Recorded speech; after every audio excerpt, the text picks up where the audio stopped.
have for the second equation, that is 2x squared equals 9. So, how do we convert this one into the standard form?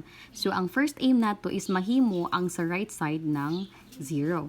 So, that is 2x squared equals 9. Umay ato idugang kang 9 to make it 0.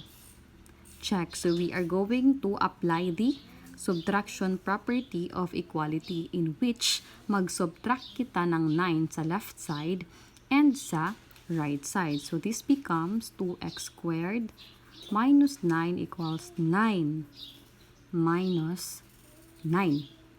Now, in here, 9 minus 9, that is 0. And on the left side, ikapira nato 2x squared minus 9. So, that is already the standard form of the equation. So, i-identify na nato si A, si B, o si C. Now, the value of our A, which has the highest degree of or the exponent, we have 2.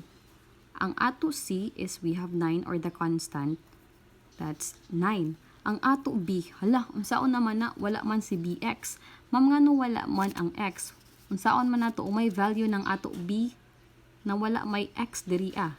So, pag ingana ang case, we have 2x squared plus kaning diri ah, which is supposed to be bx plus 9 equals 0. If wala na siya, automatic na 0 ang value. So, that means the value of our b is 0. Klaro? Sige. Now, on the third example, we have 4x squared is equal to negative 12x. So, si may ato tanggalon, si may ato i-eradicate 4x squared or negative 12x. So, sa previous examples, nagamit kita ng subtraction property of equality. So, in here, magamit kita ng addition property of equality. So, si may ato tanggalon sa duha, si 4x squared or si negative 12x. Take note ha, na ang quadratic equation dapat ang ija pinakadako na degree is 2. So, dili na to pwede tanggalon si 4x squared. So, kay kini man ang ato timailhan nga quadratic equation si ja. So, that means we are going to add 12x both on the left and on the right side. So, this becomes 4x squared plus 12x equals negative 12x plus 12x. So, ano na may sunod? Negative 12x plus 12x, that is 0. Now, on the left side, i-copy lang nato 4x squared plus 12x. So, that is already the standard form of the quadratic equation. So, pwede na ba nato i-identify si A, B, o C? Pwede na karadyaw. Now, the value of our A, which is ang tapad sa x squared, we have 4. The value of our B, which is ang tapad sa x, is 12. And then, ang value sa ato C, ma'am, hain naman po si C, nawaya naman sad. Same ra gihapon diri ni if waya ang isa ka term, sa given equation, automatic na siya nga 0. So, kung isuyat pa nato ana siya, that is 4x squared plus 12x plus 0 equals 0. So, kini unnecessary na siya. So, we can write it simply 4x squared plus 12x equals 0. Klaro? Sige. Before kita mo proceed sa factoring or solving quadratic equation by factoring, let us talk first about the square root principle. So, unsa man yung square root principle, ma'am? Okay. So, if x squared kuno is equal to a and a is greater than or equal to 0, then x is equal to the square root of a, or x is equal to the negative square root of a. For example, we have if x squared is equal to 25, then we could have it as positive or negative square root of 25, or simply positive and negative 5. So, kung perfect square ang isa ka term, so pwede nato siya makuha ng positive square root of a or negative square root of a. Kaya nga naman, for example, ang 25, ang value kuno sa ato x squared is 25. So, may factor ni x squared, that is x times x. Ang factor ni 25, so based on the definition na atay positive 5 and negative 5. So, positive 5 times positive 5, that is 25. Now, if mag-negative 5 ta times negative 5, still 25 ra gihapon na siya. Kaya nga naman, ang rules sa signs, negative times negative, that becomes positive, and positive times positive, still that is positive. Laro? Okay, sige. Maghatag daw tayo ng example. Another example. I-solve kuno nato si x by using the square root principle. Okay. Dili na pod ko. So, x squared is equal to 49. Unsaon nato paghanap sa value ni x? So, the first step is to use the square root principle. So, from x squared, that becomes x and square root of 49, positive and negative. Ma'am, ngano na yung anak man? Diba? Ang tana mo, ngano diretso man si x squared, himo man ang x. So, that is, ang x squared equals 49. Gitake lang nato ang root ni x squared o ang root ni 49. So, ang root ni x squared or simply ang factor ng x squared is x times x. So, kuhaon nato ang root, that is only x. Now, diriya, pag-abot, that becomes positive and negative square root of 49. Next, is-simplify na pod nato siya. So, ikapira sa left side, that is x, and then the sign. Sunod, uno may factor ni 49 na isa ra ka term na i-times nato sa ija ka ugalingon mo equal ng 49.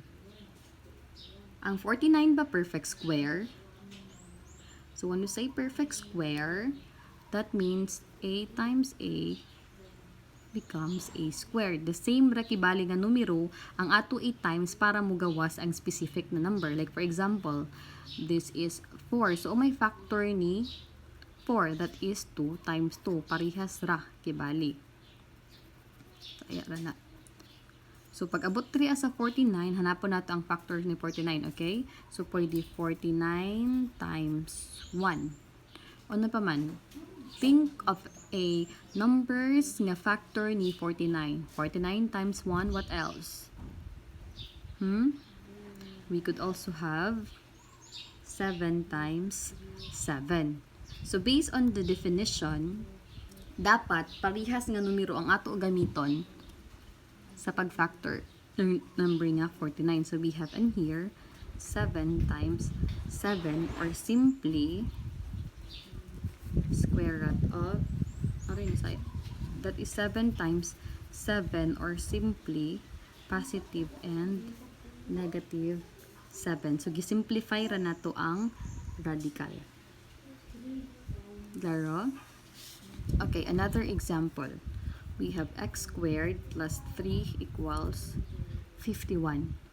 So, to solve this equation, we first have to use the property of equality, which is the subtraction property of equality. So, naatay x squared plus 3 minus 3 equals 51.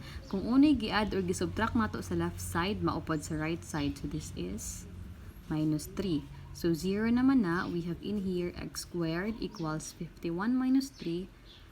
That is 48. Next, gamito na pod nato ang square root principle. So, this becomes x and this becomes positive and negative 48. Okay. So, may sunod. Maghanap kita ng factor ni radicand, which is ang 48. So, hanapan nato ng factors si 48 wherein ang isa ni ka factor is perfect square. So may factor ni 48. We have 48 times 1, 24 times 2, and then 14 times 6. So, 14 times 6. Sakto ba? Ala, i-check daw kung sakto ang factor ni ma'am. 48 times 1, that's 48. And 24 times 2, that's still 48. Si 14 times 6 ba factor? Ha? Factor. Ano pa may lain factor ni Ja?